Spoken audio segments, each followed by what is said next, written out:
2,5 millions de clandestins ont été retirés de nos rues en 10 mois de travail de Donald Trump. Mesdames et messieurs, en 10 mois, 2,5 millions de clandestins. Regardez ça. Le nombre d'expulsions est à un niveau record.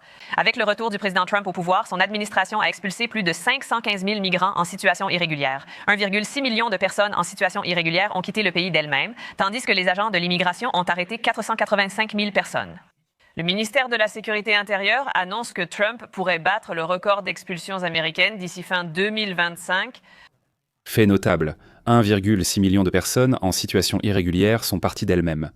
Autrement dit, les employeurs que Trump a mis sous pression n'ont pas pu leur fournir du travail, des revenus, alors ils sont partis.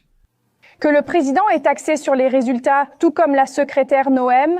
Ce que le président Trump, la secrétaire Noem et nos forces de l'ordre ont accompli ces 270 derniers jours, malgré les interdictions, les obstacles des politiciens, des villes sanctuaires et des juges militants, c'est vraiment extraordinaire. 2 millions d'immigrants illégaux quittent le pays, dont 1,6 million expulsés et plus d'un demi-million par le service de l'immigration et des douanes, et la service des douanes et de la protection des frontières. Mais nous allons vraiment augmenter les ressources. 10 000 nouveaux agents du service de l'immigration et des douanes seront bientôt recrutés. Donc, nous savons que nous continuerons à arrêter les pires des pires dans les rues des villes sanctuaires d'Amérique. Pour être clair, le service de l'immigration et des douanes, le service de recherche et d'expulsion des clandestins, possède. Seulement, alors qu'ils disent tout le temps qu'il les est partout, il y a 5 000 employés, et regardez ce qu'ils ont fait en 6 mois, depuis qu'ils s'en occupent, et encore maintenant, conformément à la nouvelle loi, ce que Donald Trump appelle le Big Beautiful Bill. Donc le département va embaucher encore 10 000 anciens militaires et policiers, c'est-à-dire tripler le nombre de personnel. Cela signifie qu'en un an, ils pourront expulser 1,5 million à 2 millions de sans-papiers, pas moins. Cette tâche consiste à expulser les sans-papiers en priorité, donc l'élément criminel. Et naturellement, Donald Trump s'en sort brillamment. Qu'en est-il de ses autres promesses, comme nettoyer, par exemple, les fonctionnaires du marécage ? Pour maîtriser l'inflation, nous avons réduit la taille du gouvernement pour la première fois depuis des années et menons une lutte sans précédent contre le gaspillage, la fraude et les abus. Depuis janvier, 100 000 bureaucrates ont quitté la fonction publique fédérale. 100 000 bureaucrates ont été licenciés, 100 000 bureaucrates ont été licenciés. Trump avait promis de licencier en moyenne 800 000 personnes au total. En moyenne, leur salaire, leur entretien, leurs avantages, les parkings, l'électricité et tout le reste, l'enlèvement des déchets, tout cela coûte ensemble. À Washington, chaque bureaucrate coûte en moyenne 200 000 $ par personne. Le licenciement de 100 000 de ces charmants petits signifie une économie de 20 milliards de dollars par an. Sans perte de qualité de service, mesdames et messieurs, sans perte de qualité de service. Comme beaucoup s'en souviennent, quand le président Trump est revenu à la Maison-Blanche il y a environ 10 mois, il était entouré d'une succession d'informateurs et de saboteurs venus de l'intérieur du gouvernement fédéral. Aujourd'hui, cependant, la plupart de ces problèmes ont été résolus ou plutôt licenciés. Donc, en réalité, avec le licenciement de chacun de ces 100 000 employés fédéraux, non seulement nous tous, les contribuables fédéraux, économisons beaucoup d'argent, l'essentiel est que tous les obstacles anti-américains sont systématiquement éliminés du gouvernement fédéral. Et vous savez quoi? Si vous travaillez au sein du gouvernement fédéral et que vous ne soutenez pas pleinement l'agenda «L'Amérique d'abord» du président Trump, vous devriez être licencié. C'est mon avis. Mais ensuite, comme si tout cela ne suffisait pas, le président Trump a récemment réalisé 2 autres grandes avancées. Vous voyez, depuis son entrée en fonction, le président Trump a annulé plus de 80 000 visas détenus par divers étrangers anti-américains. Et il a réduit le quota de visa H-1B pour les travailleurs hautement qualifiés pour l'année 2026 d'environ 25%, ce qui au final libère plus de place pour de vrais Américains dans nos universités américaines et plus de place pour de vrais Américains dans notre main-d'œuvre américaine. Des agents de renseignement chinois et russes, autrement dit des espions, ont été découverts et expulsés. Des personnes qui ont falsifié des documents à leur entrée ici ou qui ont menti dans des papiers d'immigration ont été découvertes et expulsées. Des entreprises ont organisé le transfert vers les États-Unis, ont recruté des étrangers sur bon marché, en évinçant des citoyens américains de leur emploi, tout en déclarant à l'immigration qu'elle faisait venir des spécialistes uniques, ce qui les obligeait à les embaucher depuis l'étranger. Ceux-là aussi sont expulsés. Nous faisons tout notre possible pour que l'Amérique soit first en Amérique, que l'Italie soit probablement first en Italie, et que l'Arménie soit first en Arménie. Donald Trump est gêné par le fait qu'il existe au Sénat un principe appelé filibuster. D'ailleurs, si vous aimez mes vidéos et que vous voulez recevoir plus de contenu de qualité, abonnez-vous, activez la cloche et partagez la vidéo avec vos amis. Et aussi donc, n'oubliez pas de vous abonner. En résumé, le filibuster est le droit du Sénat de discuter indéfiniment de tout projet de loi et la minorité s'en sert pour empêcher l'adoption de projets qui, ne plaisent vraiment pas à la minorité. On sort à 2 heures. Donc la première chose, c'est de trouver un compromis ou en général ce qu'on appelle changer le principe de fonctionnement du Sénat, c'est-à-dire abolir le filibuster. Les démocrates ont aboli le filibuster pour la nomination des juges, c'est très spécifique, et ils ont placé beaucoup de gauchistes dans les tribunaux fédéraux, ce qui a ensuite permis à Trump d'en placer aussi. Dès que nous, les républicains, avons obtenu le Congrès, le Sénat, cela a immédiatement permis de placer 3 alliés à la Cour suprême. À mon avis, il les a nommés sans aucune résistance. Il n'y avait rien, ils ne pouvaient rien faire, aucun filibuster. Ils ont aussi essayé d'abolir le filibuster comme principe en général, mais 2 sénateurs démocrates ont dit non. Et l'abolition n'a pas eu lieu. Heureusement pour nous.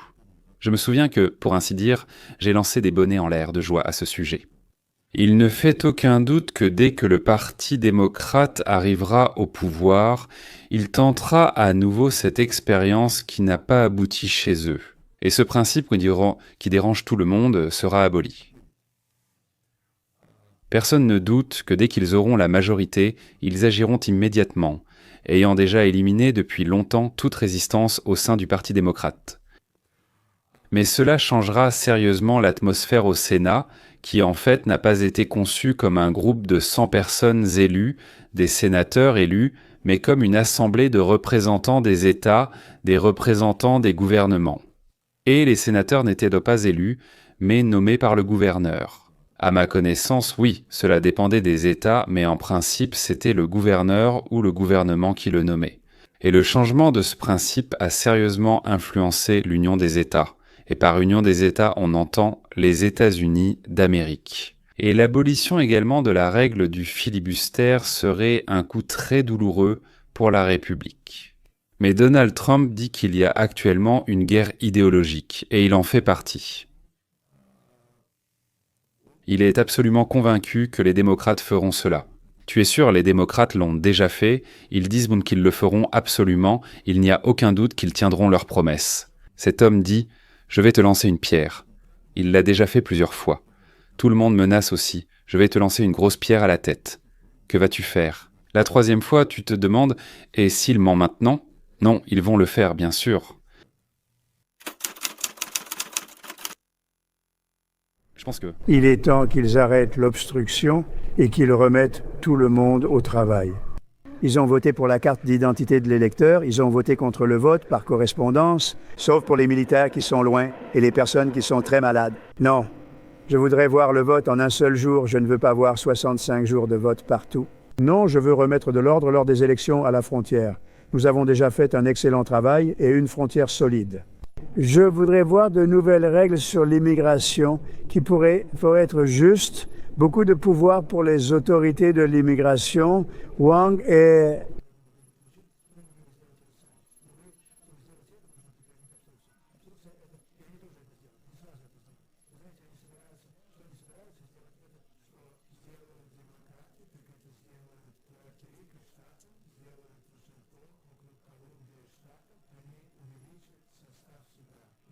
Plus de rigueur et de fiabilité.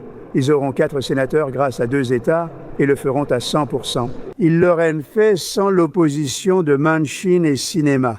Donc s'ils vont le faire, je le ferai d'avant eux.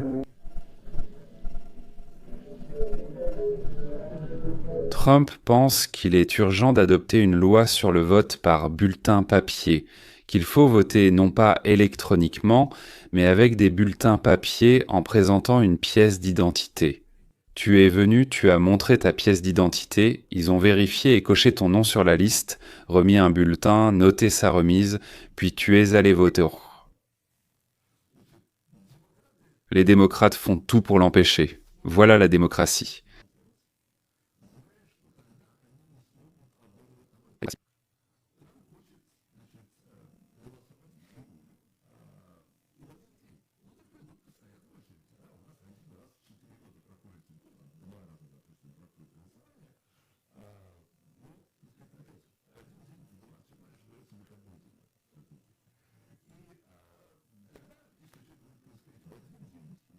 C'est ça la démocratie. Avec de vraies pièces d'identité, tricher sera plus difficile, mais toujours possible. La mafia vient d'Italie, il me semble. Dans les États de New York et du New Jersey, lors de l'élection Kennedy-Nixon, elle a trafiqué et volé des bulletins de vote, puis apporté les siens. Mais peu importe. Au moins, on peut surveiller ça. Aujourd'hui, il y a des caméras, il y a ceci et cela. On peut trouver une solution. Il sera bien plus difficile de tricher lorsque tout se fera ainsi normalement, contrairement à aujourd'hui. Par exemple, dans certains endroits, certains États, les gens ont le droit de venir voter pendant 2 mois. Là-bas, 2 mois avant le début, alors que la campagne électorale, les explications, la course et la diffamation ne sont même pas terminées, rien ne s'est encore passé. Oui, les gens votent déjà 2 mois avant et se demandent ensuite s'ils ont fait une erreur en votant si tôt. Et il faut voter, bien sûr, je ne sais pas, là-bas c'est un jour, ou 36 heures, ou 72 heures, 48, je ne sais pas. Mais il doit y avoir un endroit précis, une période de temps précise, où tu dois venir et remettre ton bulletin. À l'exception du cas où, disons, tu es invalide et tu as reçu ton bulletin à l'avance chez toi. Ou bien un militaire, quelque part en Antarctique, lui aussi, je ne sais pas, peut-être qu'il peut déposer son bulletin dans une urne, ou peut-être qu'il peut simplement le sceller, je ne sais pas. Mais c'est, disons, un cas exceptionnel. 0,1%. Tout le reste doit venir et voter. Même à l'étranger, on peut venir voter à l'ambassade, comme le font beaucoup de pays. Au fait, voilà. Donc, Donald Trump avertit que lorsque les démocrates arriveront au pouvoir, ils incluront de nouveaux États, c'est-à-dire Porto Rico, le district de Columbia, et ils diviseront la Californie en 2 États pour obtenir 6 nouveaux sénateurs démocrates. Ils, a dit Donald Trump, rempliront la Cour suprême avec 25 nouveaux juges gauchistes non qualifiés. Ce n'est pas la qualification qui compte, mais le fait qu'ils soient de gauche. Ils jugent non pas selon la loi, mais selon leurs sentiments et leur conscience. Leur conscience est particulière, différente de la nôtre, et c'est selon cette nouvelle conscience différente de la nôtre qu'ils jugent. Ils ont chacun des principes moraux distincts, ce qui est bon pour mon parti, mon peuple ou quelqu'un d'autre là-bas. Tout cela compte, c'est positif. Et il y a ce qui n'est pas un crime, mais ce que vous voulez, c'est un crime. Et, dit Trump, je n'invente rien. Je vous rappelle simplement qu'ils ont déjà fait cela, c'est important. Et seule la résistance de leur propre sénateur, site 2, je vous l'ai déjà dit, nous a déjà sauvés, vous et moi.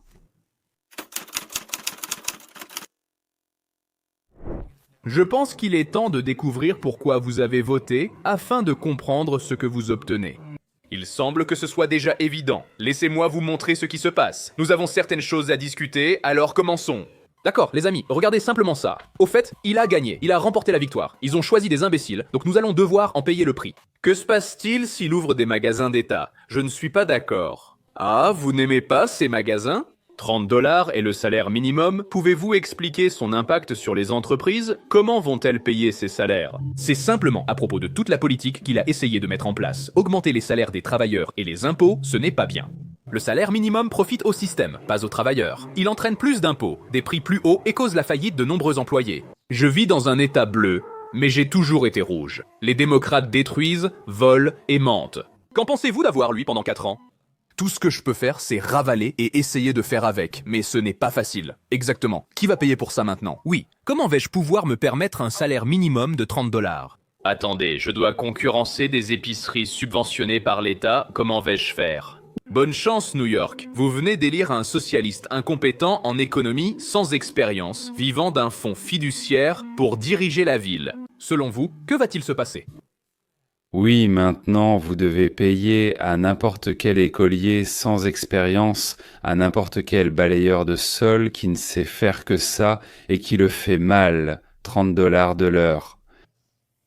Si vous payez à un employé ce montant de l'heure par semaine, donc 40 heures pour un temps plein dans l'année, 52 semaines, vous payez 62 400 $ précisément à cette personne. Il y a aussi des dépenses supplémentaires pour divers impôts nationaux et municipaux. Au total, donc, pour l'année, vous dépensez environ 72 000 $. Ce n'est pas tout. Donc, 72 000 $ juste pour avoir un parfait incompétent et paresseux. Peut-être que vous le renvoyez, vous commencez à en chercher un nouveau, mais n'oubliez pas l'assurance maladie. Une fois embauché en contrat à durée indéterminée après la période d'essai, vous ne pouvez pas en licencier un pour en recruter un autre, ce qui n'est pas non plus à votre avantage. Vous avez formé une personne puis vous l'avez renvoyée, vous l'avez formée puis renvoyée. Mais après cela, vous payez en moyenne 8 000 $ de plus par an pour l'assurance maladie. Au final, c'est une perte. La jeunesse coûte environ 81 000 à 90 000 par an. Je n'expliquerai pas ce que cela apporte, disons 80 000 par an. N'allons pas plus loin. Et on vous mettrait dehors. Si MABDA ne vient pas, on ouvre à côté de chez vous une épicerie municipale où les prix sont plus bas que les vôtres et vous faites faillite. Bien sûr, tu as toutes ces idées sophistiquées nées dans une chambre d'étudiants. Mais ce qui fonctionne dans la tête d'un étudiant ne marche évidemment pas dans le monde réel. Et en effet, je pense qu'il y a ici une profonde ironie. La nuit de la victoire, Mamdani a dit parler au nom des gens ordinaires. Tu te souviens? De tous les propriétaires de Bodek, de la grand-mère mexicaine des chauffeurs de taxi. Tu te souviens de ce moment? Je parle des propriétaires de Bodek yéménites et des abuelas mexicaines, des chauffeurs de taxi sénégalais et des infirmières ouzbèques, des cuisiniers trinidadiens et des tantes éthiopiennes. Mais évidemment, ce n'est pas le cas. On le voyait clairement dans les sondages de sortie, avec des chiffres montrant le niveau d'éducation et le vote des gens. La majorité des titulaires de licences universitaires ont voté pour Zoran Mamdani. Les gens ordinaires, qui travaillent dur pour joindre les deux bouts, oui, ils n'ont pas voté. Cela vous dit tout ce que vous devez savoir. Zoran dit représenter les gens ordinaires, mais il s'adresse en réalité aux élites, non concernées par ces politiques. Il s'adresse à ceux qui veulent afficher leurs vertus, pas à ceux qui fréquenteront ces épiceries d'État. Jamais s'ils n'auront à faire la queue pour du pain. J'ai ce clip avec Batia Ungar Sargont. Je pense qu'elle l'explique vraiment clairement.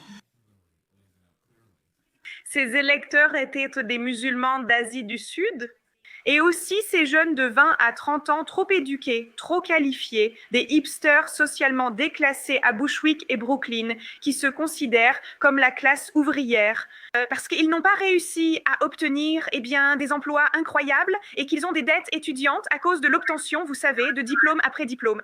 Ils méprisent fortement le travail et attendent donc quelque chose du gouvernement. Même s'ils sont en quelque sorte les personnes les plus privilégiées de la planète Terre, Mamdani, leur avatar, c'est un gars qui est un vrai enfant gâté et qui n'a jamais travaillé un seul jour de sa vie. Il vit aux crochettes de ses parents, mais il le fait avec style, oui. C'est cool de vivre aux dépens de ses parents. Être un loser du moment que tu crées du super contenu pour les réseaux sociaux. En fait, ils ne veulent rien de tout cela. Ils n'auraient jamais pensé faire des courses chez Valdi. Oubliez le supermarché gratuit. Ce sont des gens qui dépensent 12 $ pour un café glacé. Ce sont des gens qui dépensent 12 $ pour un café glacé. Exactement. Ils visent un autre public, des hipsters surdiplômés, déclassés socialement, de 20 à 30 ans, qui se disent ouvriers à cause de leurs prêts étudiants. C'est tout à fait exact, c'est sa base. Quant aux gens ordinaires, ils sont sur le point d'être rayés de la foutue existence. Comme je le répète souvent, nous vivons une période très dangereuse. Ces années d'inflation et de politique néfaste, ce préjudice économique délibéré infligé à la génération suivante. C'est un terrain parfait, car face à ces difficultés économiques, les gens deviennent plus réceptifs aux promesses de gratuité. Et toutes ces aides gouvernementales? La phrase classique « le gouvernement est là pour aider » sonne bien, ça paraît héroïque sur le papier, mais ce ne sont que des promesses creuses. Et aujourd'hui, les gens tombent dans le panneau. Et il y a des politiciens habiles, comme Zoran Mamdani, qui en profitent. Et dans une large mesure, je pense que cela montre où le Parti républicain échoue actuellement. Parce que la véritable solution ici, ce n'est pas un grand gouvernement. Ce n'est pas un gouvernement qui fait plus pour vous. C'est que vous soyez capable de faire plus pour vous-même. Voilà. Voici encore une différence entre le collectiviste, c'est-à-dire la personne faible, et le catholique. Il attend toujours que quelqu'un vienne l'aider. L'individualiste, la personne forte, et le collectiviste. Il veut que quelqu'un, le gouvernement, les parents, la police, peu importe qui, fasse en sorte qu'il se sente bien. Il se vexe, s'énerve, pleure, boude, etc. quand il pense ne pas obtenir ce qu'il croit mériter. Il se vexe encore beaucoup. Et l'individualiste, c'est-à-dire l'histoire opposée, pour ainsi dire. Oui, il veut qu'on le laisse tranquille. Il veut qu'on ne lui prenne pas ses biens, ce qu'il gagne. Il veut pouvoir faire du bien à lui-même, à sa famille, à ses proches. Moi-même ou quelqu'un pour moi, moi-même ou quelqu'un pour moi. Simple et clair. Jusqu'à hier, nous avions le pire maire du monde, c'est vrai, à Londres, mais l'Amérique, enfin New York, a juste dit « Oui, tiens, ma bière ». Et voilà que Mamdani arrive. Je veux dire, ça va être un spectacle absolument inestimable, parce que Mamdani n'a jamais dirigé un magasin Velk. Vous savez, les magasins Velk des remises tous les jours. Il n'a jamais rien dirigé. Il a plus de 30 ans sans expérience, mais c'est un politicien brillant qui promet de grandes choses. Il incarne en quelque sorte la terre promise. Le problème, c'est qu'il ne pourra tenir aucune de ses promesses. Le socialisme ne fonctionne pas. Nous pensions, dit le Britannique, que le pire maire du monde était chez nous à Londres. Bien vous, les Américains, nous avez tout simplement dépassés. Ça ne marche jamais nulle part, ça ne marchera jamais. Et c'est pourquoi il va très vite commencer à décevoir les gens. Je pense que l'idéologie qui le soutient, ainsi que le wokisme, est morte. Et elle reviendra le hanter, lui et son parti. Parce que toi, tout ce qu'il dit sonne bien, ça a l'air bien, mais rien de tout cela ne peut fonctionner. Je suis tout à fait d'accord avec lui, avec chacun de ses mots. Entrer et Acheter un logement privé dans la volonté. rendre le logement plus Accessible ici. aux États-Unis. États-Unis, je trouve l'idée politiquement intéressante. Ce n'est pas la bonne décision, mais la plainte est précise, non? La vie devient trop chère à Manhattan et ailleurs dans le pays. Nous devons trouver une solution raisonnable à ce problème. Mais plus d'intervention gouvernementale est-elle vraiment la solution encore et toujours dans l'histoire? Mais Mamdani lui-même, bien sûr, est heureux. Eh bien sûr, il est heureux. Il ne pense même pas s'il pourra tenir ses promesses. Il a réussi à se faire connaître du pays et du monde entier. Eh bien, probablement, pour ainsi dire, il est le maire de la plus grande ville du monde. Il ne comprend rien à rien. Et c'est pourquoi il ne sait pas à quel point il est difficile de gérer un grand mécanisme. Même un cercle de broderie, il faut savoir le diriger. Et là, il y a 20 millions d'habitants et un budget de 100 milliards. Ce n'est pas pour rien que Obamchick lui a demandé d'être conseiller. Mais quelle déclaration a donc faite Mamdani? Juste après l'inauguration, Zakran a laissé entendre que sa police, enfin celle de New York, surveillerait le service de l'immigration et des douanes. Je rappelle que le service de l'immigration et des douanes, c'est l'organisation qui est chargée de traquer et d'expulser les clandestins du pays. Et d'arrêter le service de l'immigration et des douanes, si sa police décide qu'ils enfreignent certaines lois. Il pourrait peut-être inventer une loi, la faire passer rapidement et discrètement dans la ville, disant qu'il est interdit de traverser la rue à l'endroit autorisé, mais seulement à un endroit non autorisé. S'ils traversent au passage autorisé, il faut les arrêter. Sa plateforme, c'est la résistance et la désobéissance aux ordres venant de Washington, même s'ils sont parfaitement légaux. Mais, eh bien, Mandan ne les aime pas. Mon message aux agents et à tous dans cette ville, c'est que tout le monde devra obéir à la même loi. Si vous enfreignez la loi, vous devez être tenu responsable. Et malheureusement, dans tout le pays, il y a un sentiment croissant que certaines personnes sont autorisées à enfreindre cette loi, que ce soit le président ou les agents eux-mêmes. Et ce que recherchent les New-Yorkais, c'est une ère de cohérence, une ère de clarté, une ère de conviction. C'est ce que nous allons leur offrir. Quelle est donc la plateforme, Mandané? Nous allons cacher et protéger les sans-papiers, nous allons empêcher les services fédéraux de les retrouver et de les arrêter.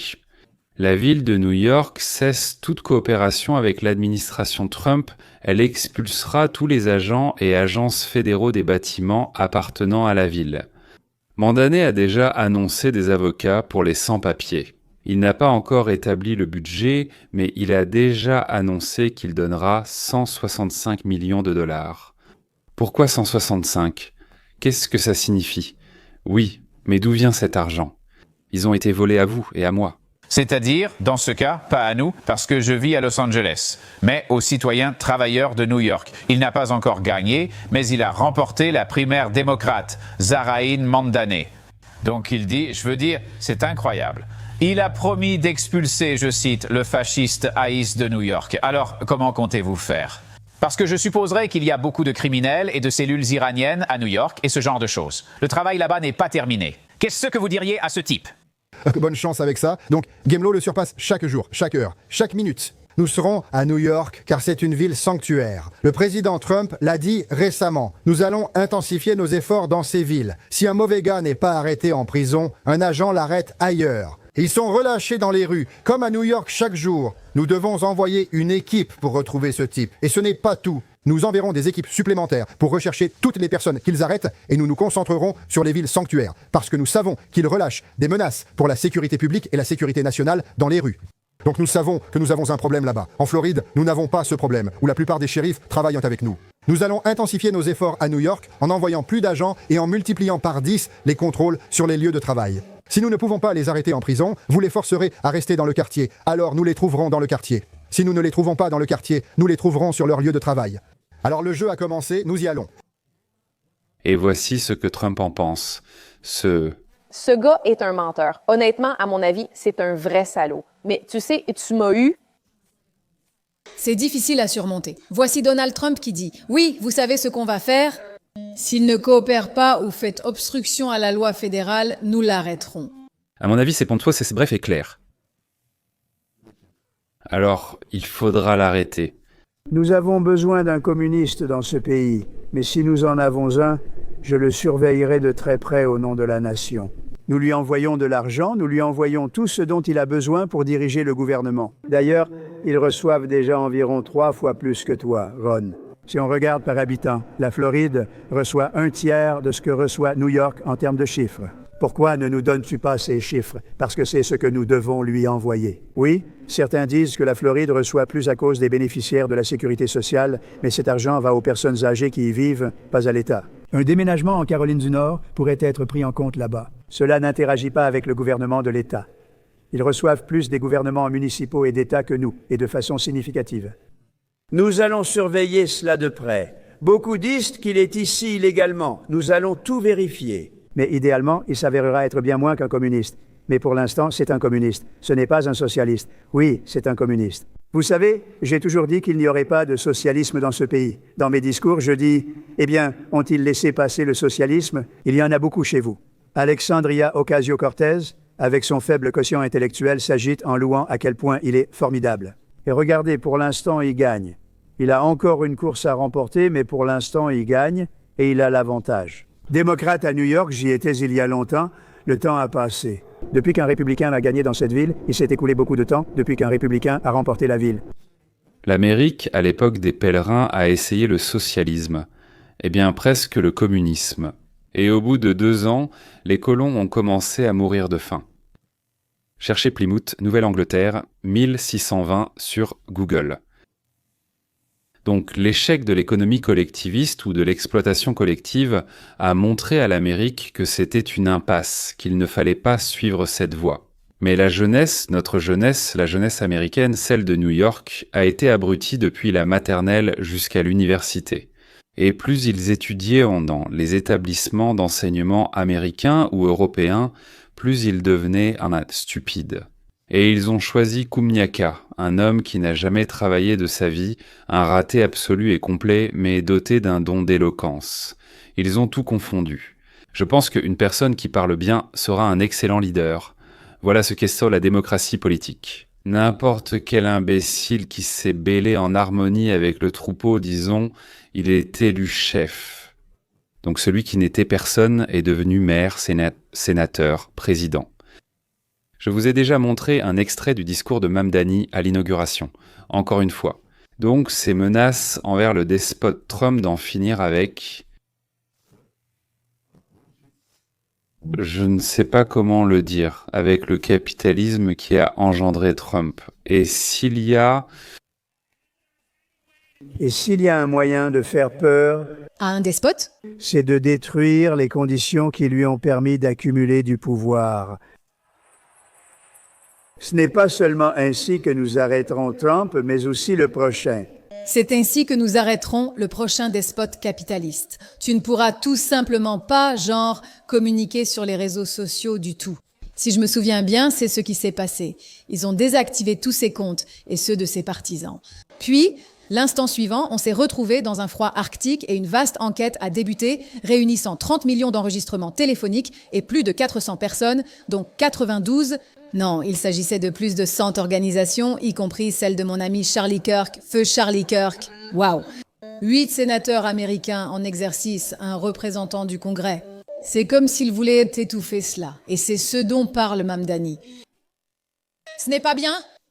Donc vous savez, Donald Trump a raison en disant « Et vous savez, nous sommes sérieux, et si vous êtes contre la loi fédérale, nous allons le prendre au sérieux. » Je veux dire, si vous êtes communiste et que vous pensez que vous pouvez simplement imposer quelqu'un ou lui prendre quelque chose juste parce que vous n'aimez pas la couleur de sa peau, je veux dire, c'est l'une de ses citations, n'est-ce pas? Il va imposer les quartiers blancs. Je suis là, désolé, chat, nous avons une constitution. Vous ne pouvez pas vraiment faire ça, ce serait en fait une forme de racisme. D'accord, vous ne pouvez pas simplement dire « nous allons cibler ce quartier ». En raison de leur couleur de peau, cela ne fonctionnera pas. De plus, vous ne pouvez pas refuser de coopérer avec les autorités fédérales. Je pense que dans une certaine mesure, vous pouvez dire que vous ne coopérerez pas, mais vous ne pouvez pas faire obstacle ni interférer. Il évoque ce sujet. Dans son discours d'hier soir, il affirmait « Nous sommes une ville d'immigrants et nous accueillerons tout le monde ». Et blablabla. Et il a clairement fait comprendre qu'il n'avait pas l'intention de coopérer avec Trump sous quelque forme que ce soit. Et ce n'est pas seulement à propos de Trump. Ce sont les autorités fédérales ici. Regardez, c'est le service de l'immigration et des douanes, c'est le Congrès. C'est le Congrès. C'est comme eux. Ils ne comprennent rien. Une bande d'ignorants. Quoi qu'il en soit, vous avez Stephen Miller qui en sait beaucoup et qui a passé 4 ans dans le pays à étudier la loi. Ici, en parlant de cette question concernant la Californie. Mais cela concerne aussi New York et l'Illinois. Je veux qu'il l'explique. Regardez. Ce n'était pas une faille. Administration Biden. Le secrétaire à la sécurité intérieure, Alejandro Mayorkas, a instauré un système permettant l'entrée et le passage massif de migrants illégaux à la frontière, par millions.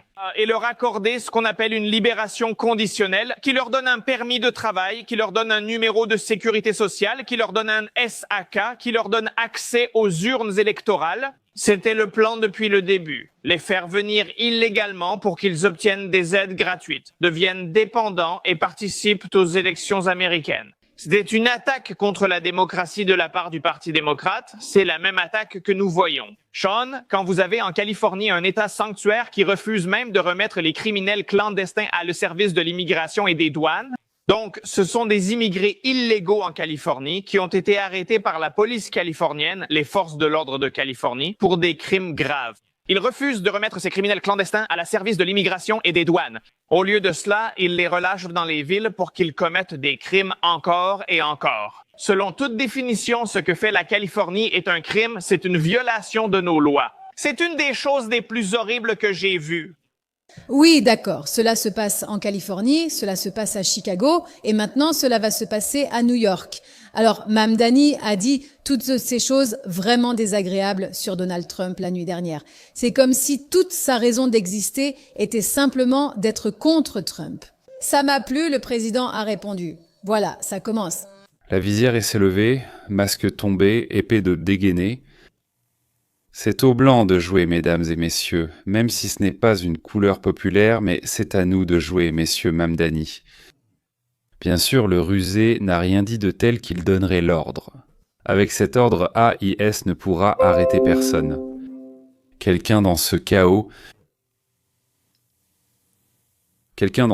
sera physiquement blessé. Et le maire de New York sera transporté dans une cage de fer à travers les villes et villages de notre République, qui se compose de nombreux pays, de nombreux États, pour la joie des gamins avec des lance-pierres.